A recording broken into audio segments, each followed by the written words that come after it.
Today is Monday, April 20th, and this is our read aloud for Out of My Mind. Chapter 17. As I've been getting used to Elvira over the last month, life at school has been almost pleasant. Almost. I can ask Connor about a TV show that came on the night before, or tell Jessica that I like her new shoes. It's been snowing, just flurries, almost every day. Late one January afternoon, I typed, "I hope we have a snow day, no school." Everybody agreed. For once, I got to speak for the class. I can answer questions in class lots better with Elvira to help me. For the first time, instead of pretend grades that teachers would give me because they weren't quite sure if I knew the answer or not, I get real grades recorded in the teacher's grade books that are based on actual answers I've given, printed out and everything. But at recess, I still sit alone. It's been too cold to go outside, so we sit in the far corner of the overheated cafeteria until it's time to go back to class. None of the girls gossip with me about some silly thing a boy has said. Nobody promises to call me after school. Nobody asks me to come to a birthday party or a sleepover. Not even Rose. Sure, she'll stop and chat for a minute or two, but as soon as Janice or Paula calls her to come and look at a picture on a cell phone, Rose will say, "I'll be right back," then skip away as if she's glad she has a reason to cut out on me. I just smile, hope I wasn't drooling, and pretend I didn't notice. After a few minutes of faking it, I push the button for the sentence, "Go back to H5," and Catherine and I roll back down the hall. One afternoon near the end of January, Mr. Dimming announced, in a voice that sounded like he'd been chewing on dry toast, "Instead of regular class today, I think we'll have a practice round for the Whiz Kids quiz team." Everybody cheered because otherwise we would have had a lesson on the Sahara Desert. Talk about toasty and dry. Every year, our school sends a team to the Whiz Kids competition. The local rounds, with teams from elementary schools all around the city and county, are held downtown at a hotel. Last year, our school got to second place in the whole district. The principal was so proud, she bought pizza for the entire school, even though the team was only for grades 4, 5, and 6. The first place teams from across the state go to Washington, D.C. for the Nationals. It's televised and is a really big deal. Rose scooted her desk closer to mine. "I was on the Whiz Kids team last year," she told me. "I know," I typed. "You're smart." She beamed, then leaned closer. "Connor will probably get picked again, too. He's a little hard to handle, but he's great with trivia." I glanced over. Connor was boasting to his friends about last year's competition. "You ought to see the room in the hotel where they hold the contest. Gold chandeliers, rich-looking stuff everywhere, and kids from all over looking smart. But we smoked them all." "All but one team, dude," Rodney shouted out good-naturedly. "They tore you up," the class hooted. "Yeah, but this year we're gonna win. Right, Mr. D?" "We're certainly going to try, Connor," Mr. Dimming replied. "The rules have changed slightly, so our team this year will be made up of just grades 5 and 6. That gives us strength because some of you competed last year. Now let's see how good we are. Let's do a set of sample questions just for fun, shall we?" "You got prizes?" Rodney asked. "Not every competition results in a prize, Rodney," Mr. D replied. "Yeah, but it's more fun with good stuff at the end," Connor added. "Please?" Okay, one slightly squished Butterfinger candy bar for my lunch bag," the teacher said, holding it up. Everyone laughed once more. "Chocolate gives you zits," Rose teased Connor. "I don't want candy. I want to win."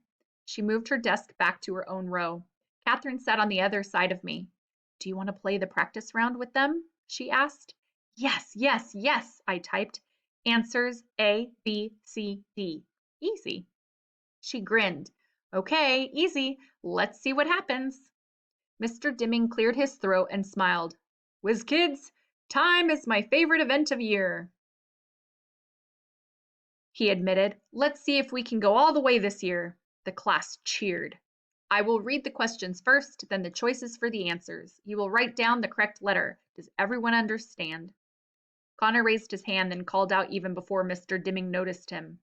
"Don't give us easy ones, Mr. D. I've got brains of steel." "And a mouth to match," I heard Rose whisper. "Number 1, the teacher began. "Which planet is closest to the sun?" A. Venus. B, Earth. C, Mercury. D, Mars. E, Jupiter. Baby questions, Connor protested. Please, Connor, silence, Mr. D said sternly. Connor finally stopped talking. I pushed the letter C on my machine and waited for the next question.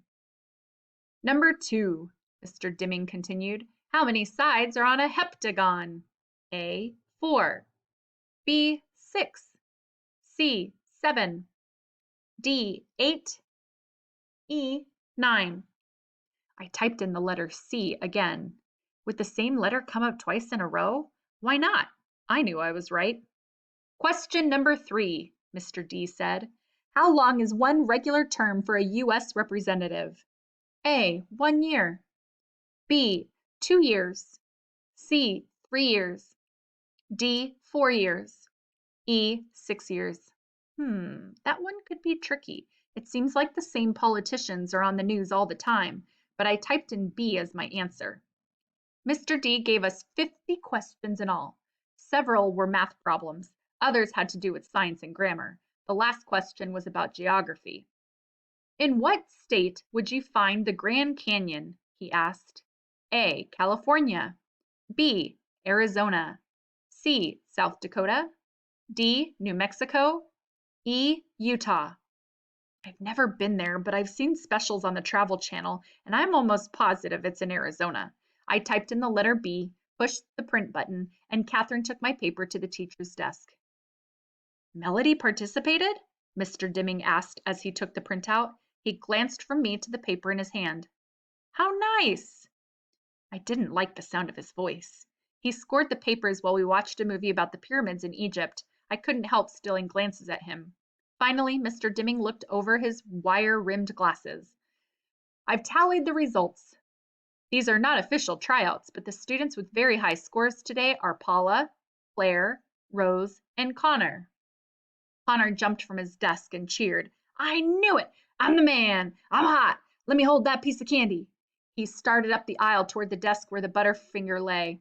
Sit down, Connor, teacher said with exasperation. You did well, but you don't get the candy. What? Who beat me? Connor seemed amazed. Rose? That's okay. I'll triumph in the real tryouts. I looked over at Rose. She smiled at me, a look of anticipation on her voice. Mr. Dimming was silent for a moment. He scratched his head. Finally, he cleared his throat. The winner of today's competition and the winner of the Butterfinger candy bar with a perfect score is... He paused again, gave his head a shake, and started again. The only person in the class who got every single question correct is... Melody Brooks. Dead silence. No cheers, just looks of disbelief. No fair, Molly blurted out angrily. Melody's got a helper who whispers the answer to her. She must have cheated, Claire added loudly. Catherine jumped out of her chair and stormed over to where Claire and Molly were sitting, her new black leather boots clicking sharply on the tiled classroom floor. I did not help her. Did it ever occur to you that she might have some smarts of her own? She can't even sit up by herself, Claire replied, her voice petulant. What your body looks like has nothing to do with how well your brain works. You ought to know that by looking in the mirror. Ooh, she got you, Connor said. That got a couple of laughs, but most of the kids were looking around uneasily.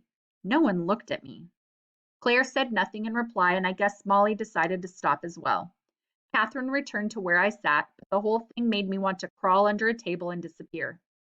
Mr. Dimming raised his hand for the class to be silent. Melody, please come up and get your candy bar, he said. I am very proud of you and your efforts today, and your classmates are as well. Let's all give Melody a round of applause.